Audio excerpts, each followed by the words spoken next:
welcome back to the Banter podcast. We are here filming very early on Friday morning because we were not able to film the night before this time. But anyways, I'm joined alongside Korey Moore, Kyle Pritchard. I'm Brennan Kirkpatrick. Boys, sorry we had to wake up bright and early, but how you guys doing? Yeah, correction on, we couldn't record. Brennan couldn't record on Thursday is what happened.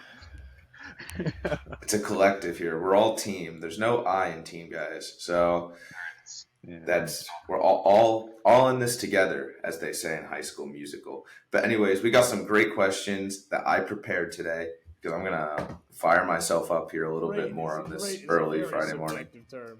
It is subjective, and they are great. So, anyways, let me go and explain the format for you guys. So their goal is to reach 10 points, and they do that by having the same answer to the questions I ask. If they have the same answer, they will get a minute to talk it out. If they don't give the same answers, they will get 35 seconds to explain their side. Then they will get a minute 30 to try and reach a compromise. If they reach a compromise, then they also get a point. If they don't get 10 points in the allotted time, which is 25 minutes, they will go into a speed round where they will try and make up the remainder of whatever they need to reach 10 points. If they don't reach 10 points, it's punishment time. If they do, then everyone's happy and the podcast ends. So, guys, are you ready to start bantering on some ball? Probably.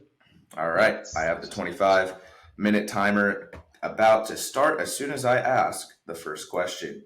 Here we go. Let's start with the NBA. And let's go with where would you rank the Thunder head coach, Mark Daigneault, as an NBA coach right now among all other active head coaches?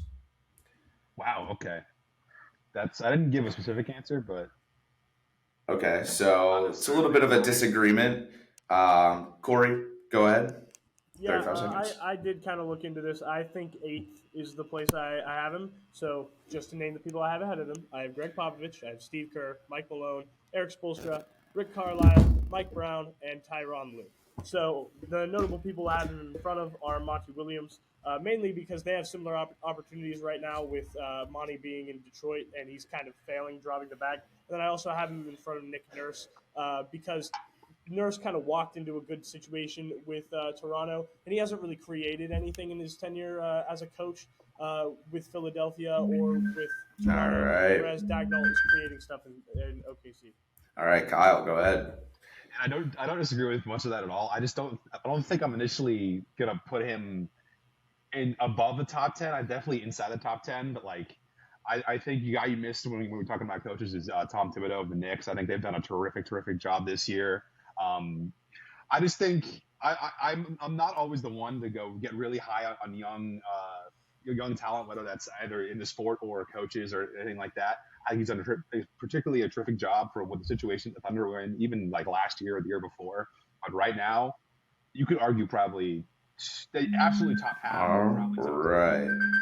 And a minute 30 to go talk it out. The thing for me, Kyle, is that it's pretty clear that Daigneault is kind of building this OKC Thunder organization. This isn't really a situation where the players are building it for him.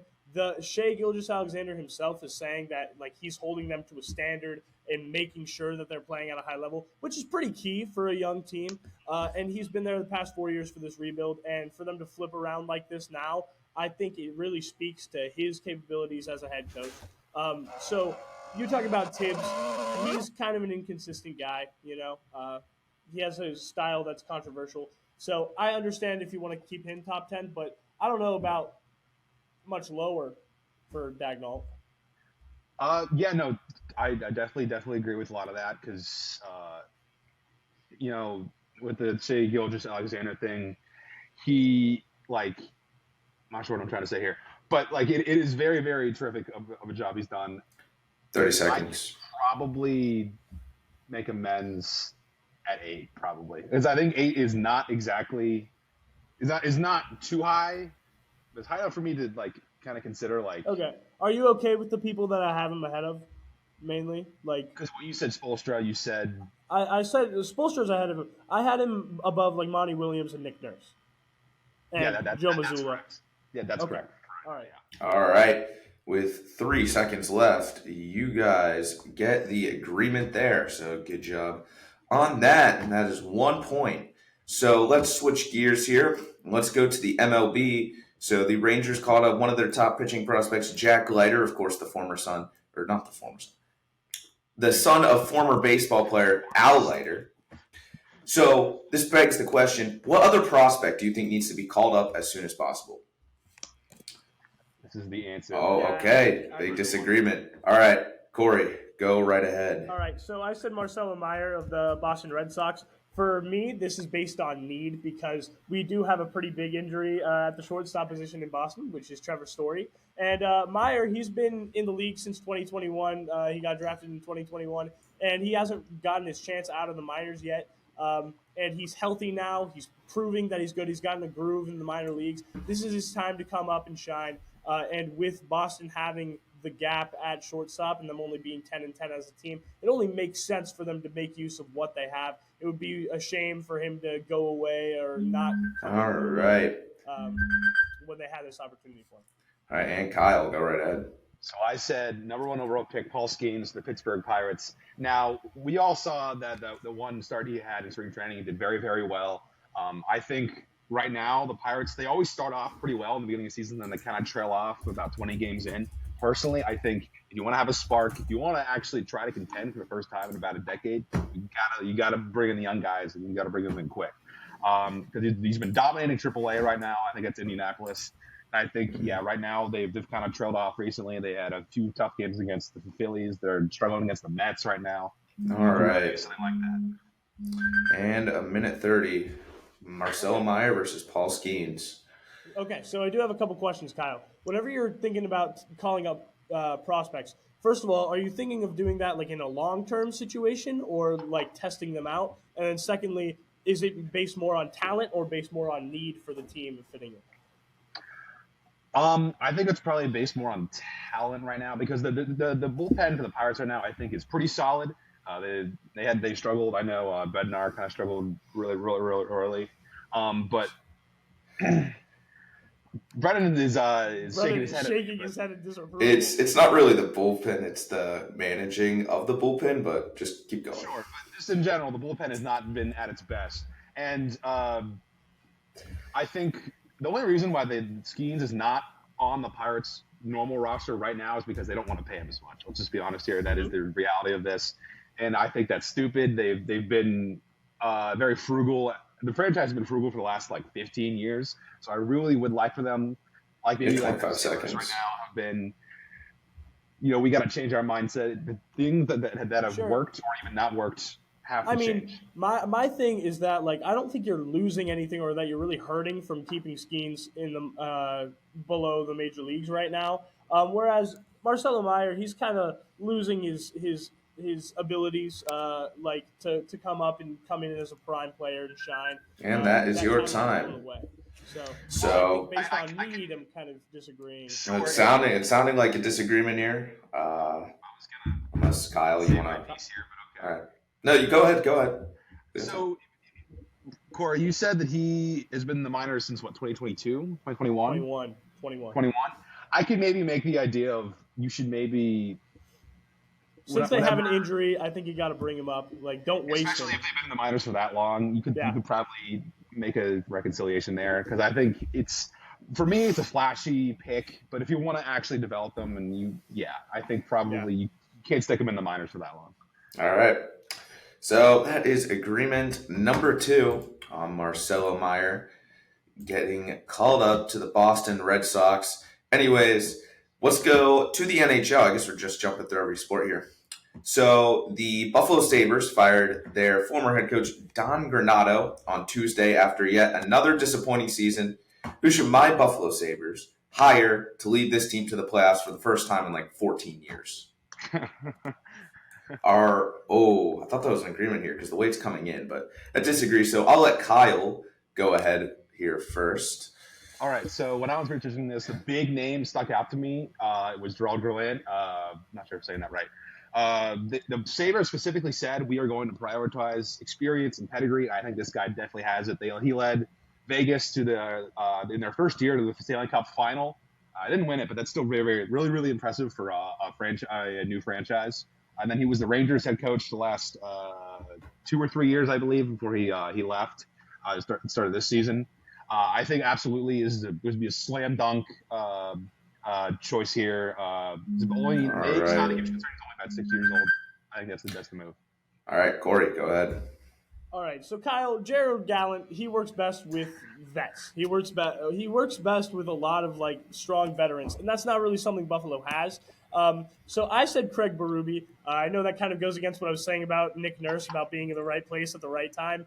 He kind of was with St. Louis, but this is a coach with a philosophy of bringing in aggressive play and hard workers, and I think that's something that could at least start a shift in Buffalo. If you bring in a guy who's going to actually change the mentality of these players, force them to play a cerern way, and that is your time. I think that's more important than Gerald Gallant's just pure resume. All right, go ahead. Strangely enough, that's the former head coach of the St. Louis Blues. I got to that. That is a very fair point. In Vegas, that was essentially all just guys who have been in the league for multiple years, have the experience, and even in New York recently, that they don't have a lot of super young guys there. But I don't know. I feel like when you talk about the guys, the head coach pool right now of guys that are either got like fired from their jobs. I think that's what happened. What happened with Craig. Guys that maybe took a year off, like Gallant. I personally would want to go for a guy that I know I can plug in instantly, and it's gonna maybe not work well immediately. But I don't know if you can plug in Gallant instantly because he doesn't have in Buffalo. He doesn't have what he's used to having. Like a team like Vegas that he took to the Stanley Cup. That's a very different team than this Sabres team. I mean, when I'm talking about Berube, again, my St. Louis Blues, he coached my St. Louis Blues to a Stanley Cup. He did it all through a philosophy. He brought in aggression, which is key 25 seconds. And if you get that kind of playoff glimpses in Buffalo, that's going to bring more excitement, more positivity in the team. Pretty similar to Gallant's, though. I mean, it's an older team. You brought in like O'Reilly and gentlemen like that. I feel like, and he does have some players there that like he used to coach. I mean, time. I think in terms of resume, I can settle on Gallant being a key resume one, alone. Yeah. All right, so you guys agree on Gallant. Kyle, I don't hate the taking a switch. Actually, well, I'm a Sabres fan. Berube is the one I wanted them to hire, but you guys agree on Gallant, so that's perfectly fine. But you don't really have as much of a pedigree as far as exactly. All right, let's move on here. All right. But anyways, let's move on to the NFL this year. Some pretty good NFL questions, in my opinion. So let's start with this one. Why did Bill Belichick fail to get a job this offseason? Like, what was the big reason that Bill Belichick was not hired? Man, you're really bragging about your own. I am. All right, Kyle, I'll let you go ahead here. 2 different answers. So let's get it. I think we'll probably agree eventually here, Korey. But I said his style of coaching has kind of fallen in favor. The dual GM head coach thing, especially recently for Belichick, has not gone very well. He literally for the last 5 or so years for the Patriots, not done great drafting like receivers, anyone like that. But apparently, Division II safeties, he's terrific at drafting. Yeah, I don't think the sort of. I understand that he was willing to kind of integrate himself in any way possible to have that position as a head coach. I know for Atlanta, he said, like, I don't want to be the GM exactly. All right. But also, I think he's due for a job in the media. I think he would work wonders there. All right, and Korey.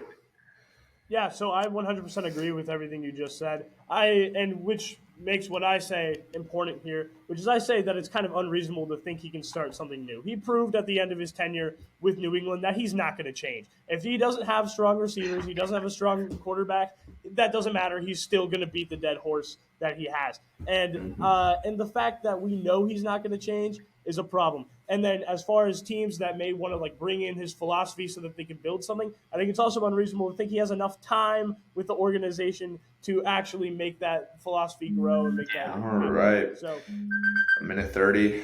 Let's talk this out. I don't think we need to talk much about this, but I agree. His coaching style has fallen out of favor, as you said, and because he's not going to start anything new, I think he's signing a deal with what I think paid. Pat McAfee show.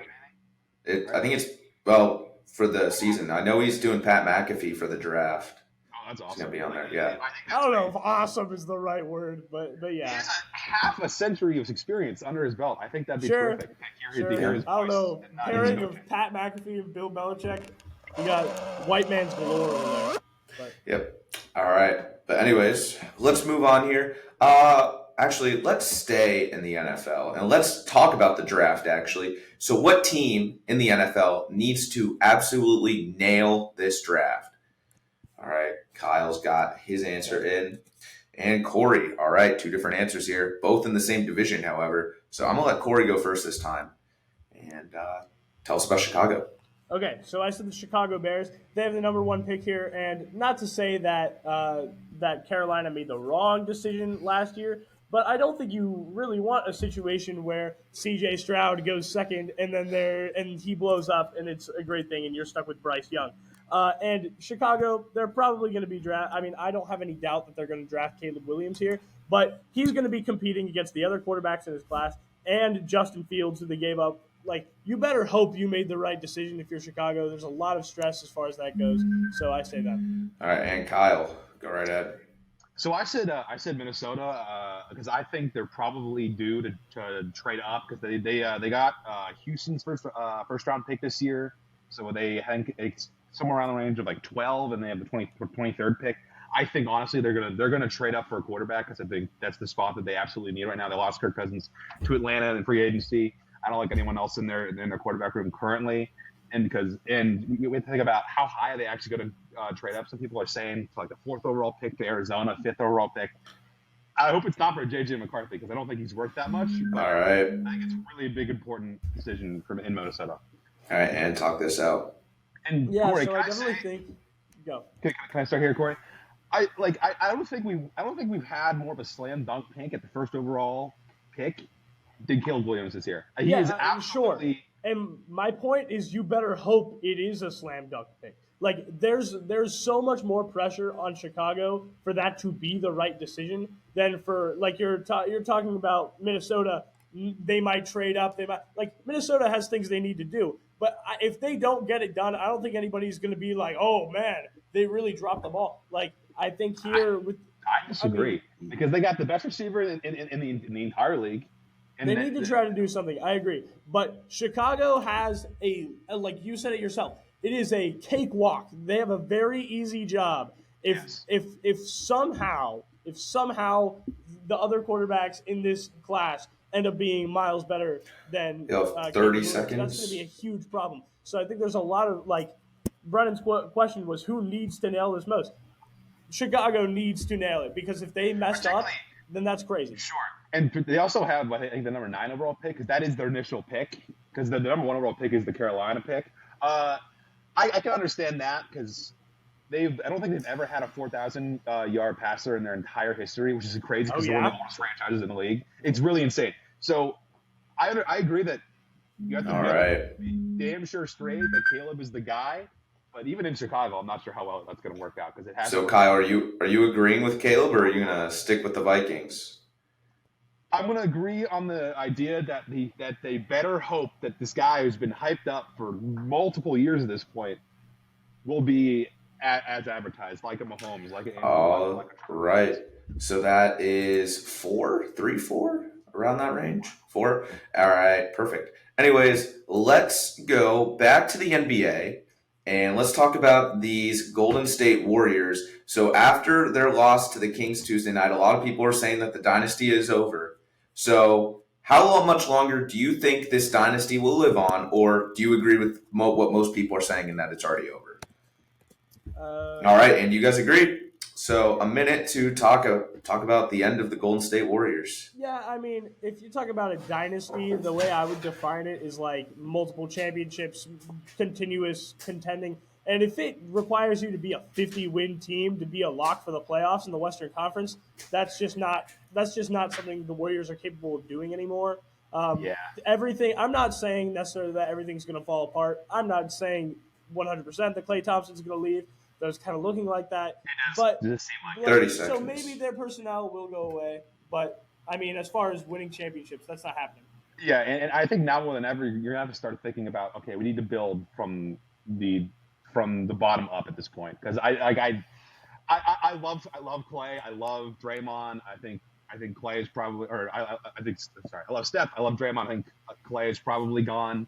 Kind of like, you understand, you have to kind of figure out, these guys are old at this point. You have to figure out what is the future for this team, because I don't know if All they're going to be right. able to seamlessly integrate Kuminga the way they've been trying to do. Like, he's playing well, I but agree. I think it's going to take a season or two to really get on a different level.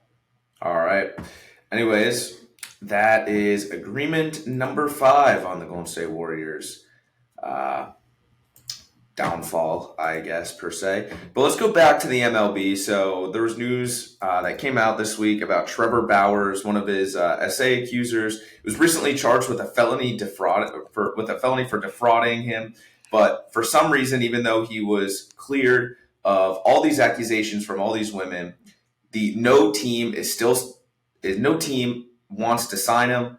But you got to keep in mind that there's players like Aroldis Chapman, Marcell Ozuna, and Domingo Germán still playing in the majors right now who were all found guilty of all of this. So why do you think Trevor Bauer is not back in baseball right now, even though he did nothing wrong? This is not even like a sports question. It's just like, where do you lie? we agree, Kyle. All right. Yeah, I'll just start the timer. yeah, we agree that damage has already been done in terms of public perception. I think the other thing that I kind of want to add in here is that, like, the way that they specifically suspended him to make sure that the Dodgers didn't have to stick with him, the way that they did that made it so that there wasn't an easy gateway for him back into the league. These other players, they got suspended at the beginning of a season or for a little bit, like, during their contract, and they still had the bridge, they still had the connection with their team. The Dodgers wanted nothing to do with him after this, and so the MLB allowed that to happen, and now he has no branch to climb on. For better or for worse, that is the situation. And you have to think about, even if you want to bring him in, his stats in the Mexican League have not been, terrific, at the very least at the level that it was at Los Angeles when he was there. It's unfortunate. It's a really sad situation to say that, like, his career's kind of derailed by these lies. But I think the MLB more kind of derailed him with the way they did this suspension than the accusation itself. He's trying to walk on a non-existent bridge at this point. Yeah. All right.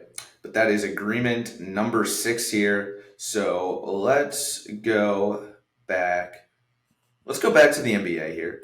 I want to hear you guys' biggest takeaway from the play-in tournaments. Could be the last question, by the way. Just you like guys do not agree. In general, your biggest takeaway. All right. Kyle, was that your answer? Because there was, like, no team in that. Like, no one wants to play that? Yeah, that's why. Oh, okay. All right, sorry. All right, you're good. Kyle, go ahead. And you can kind of extrapolate that to Korey's answer here. I think the entire point of the play-in is that you don't want to play in. Like, that's the entire point. You want to be a top 6 seed, so that makes those top 6 seeds more important and more vital as the season kind of draws closer. And I could definitely add the injury bit here from Korey's answer, because we saw what happened to Jimmy Butler. He got hurt, and now they may lose entirely out at this point. You never know. It only adds more time to a game that is becoming more. All right, that's your time. And Korey, go ahead. Yeah, I said injuries are scary, and kind of with what you were saying, Kyle, nobody wants to be in the play-in tournament. It's because the play-in tournament is so unforgiving. If you have an injury like we saw with Zion and we saw with Jimmy Butler in the play-in tournament this year, now, like, these seasons may be a wash for them here, where they could have had a strong playoff legacy. If you had, like, a first-round series with a seven-game series, typically you're seeing players who get injured, you're seeing their teams maybe get 1 or 2 games, or you're seeing, like, a crazy run by like the 2017 Celtics where they're running without their best players. But in this situation, it's one, like, you have one injury and it means everything. All right, so are you guys agreeing here on the injury part? I kind of had a different light on it, but I think I could totally wrap in his answer into mine. All right. Well, like, I totally get what you mean about, like, how it's about how nobody wants to be in the play-in tournament, and like that is a good thing. But in the same light, like, again, it is so unforgiving. Like, if you have one one chance. And Zion dropped 40 points against the Lakers, and because they lost that game, there's it's over it's almost 100% over for the Pelicans. You think the Kings are going to beat them? Yes. Okay. We'll see. All right. And that is agreement number 7, I believe, right? Yeah. All right. And because you guys agreed so quickly here, we do have time for one more question here. So let's go around here and let's go back to the MLB. And let's talk about what has been the most surprising team this year, for better or for worse. I thought you loved your NFL questions, Brennan. Yeah, what the heck, man? Yeah. I asked 2 of the 3. So player. All right, you guys agree basically. I mean, it's the same team. Okay. Yeah. That's partially my fault. But I think honestly, we agree for the exact opposite reason, because I'm assuming you're saying that the Astros being bad is surprising to you. Yeah. And I'm saying Jose Altuve because he's still balling, and I thought he was kind of done. Okay. Well, so all right. Well, it sounds like Kyle's disagreeing on Altuve, so I'll give Korey some time here to defend or diss Altuve. So I said Jose Altuve, and I'm always particularly surprised whenever I'm surprised by somebody I already knew was good. So, if that makes any sense. So I kind of thought Altuve was old news. I mean, he's an older guy, and right now he has a 1.137 OPS. And granted, I'm no incredible MLB statistician, but that is almost Babe Ruth numbers. That is crazy that he has a .675 slugging percentage, and he's still getting on base as much as he is. He's 34 years old. I thought he was done, and he may come back for another Silver Slugger here. All right, Kyle, talk about whatever you need to talk about. I think I can refute that. I think because I mean, of course, you can consider Babe Ruth numbers. Are you talking about this year, or are you talking about in his career? I'm talking about right now. Well, of course, you could say that about right now because of how many games they're in. But that's yes, I agree. But it's kind of goes through.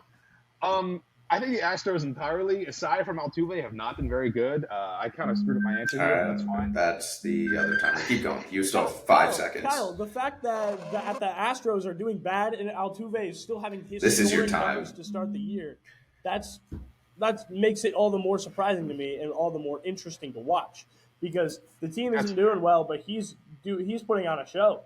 Almost a Sidney Crosby-esque kind of level there.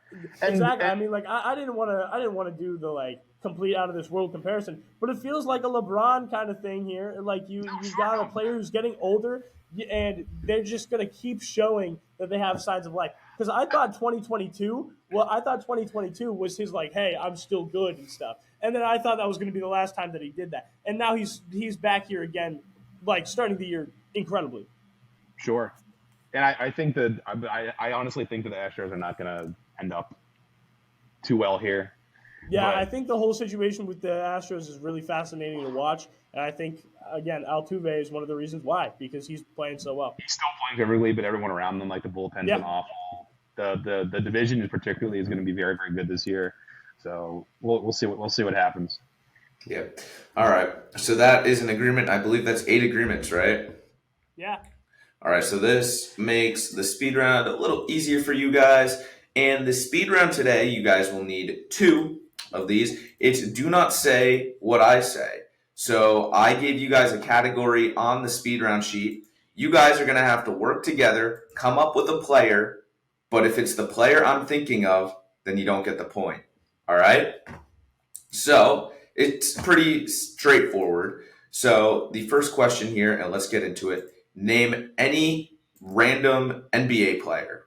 Can be, just says random NBA player. Jaden Ivey. You want to do Jaden Ivey? Yeah, that's fine. Jaden Ivey. All right, I was thinking of Luka Doncic. So you guys get a point. Yep. That was stupid. All right, fine. This one gets very tough.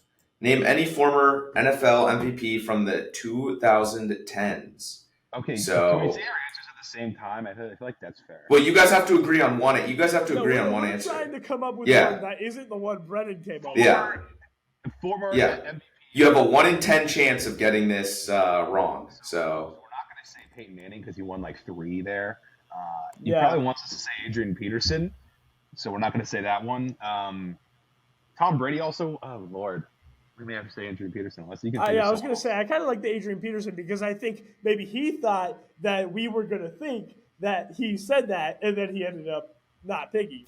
Odds are, statistically, we shouldn't pick Peyton Manning, but I want to say Peyton Manning.